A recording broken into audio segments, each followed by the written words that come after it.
BBC News. Japan is one country that has until now appeared to buck the global trend on coronavirus transmission. There's been no lockdown and Japan isn't carrying out large-scale testing. But in the last week, cases in Tokyo have begun to rise rapidly.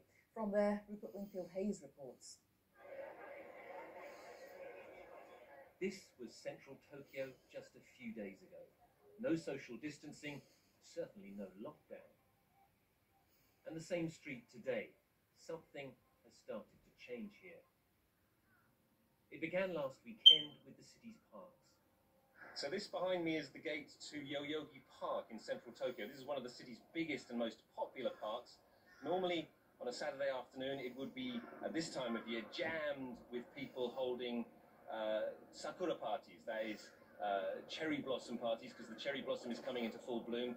You can see now, though, that the gate is closed. There's a sign on it saying that it is closed because of the coronavirus. This has just happened in the last 24 hours or so. Tokyo is finally enforcing these sorts of measures to keep people out of public spaces. This was the same park a week earlier. It was pictures like these posted on the internet that prompted the government to act.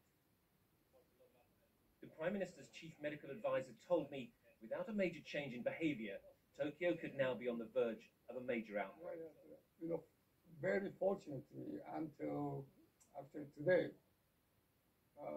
we have been able to avoid the worst case scenario. I think we are at the crossroads. Unless Japanese people or society as a whole behave very responsibly to avoid places or events that put them at high risk of infection, we may end up with the very serious situation. But Tokyo is still going to work on very crowded subways. Shops and restaurants are still open. And on the streets, knowledge of the danger from COVID-19 still seems sketchy at best. I do feel like it's other people's problem. So it's hard to imagine myself being infected with it. I'm going out to eat lunch. I have a meeting, so I will be out until nighttime. Many in Japan continue to claim that it is different.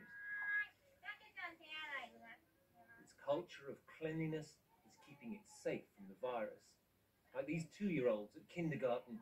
After playtime, it's daily hand-washing class. Such habits may have helped to slow the spread of the virus, but they will not make Japan immune. Rupert Wingfield-Hayes, BBC News, in Tokyo. British Airways is expected to announce later that it's temporarily laying off 36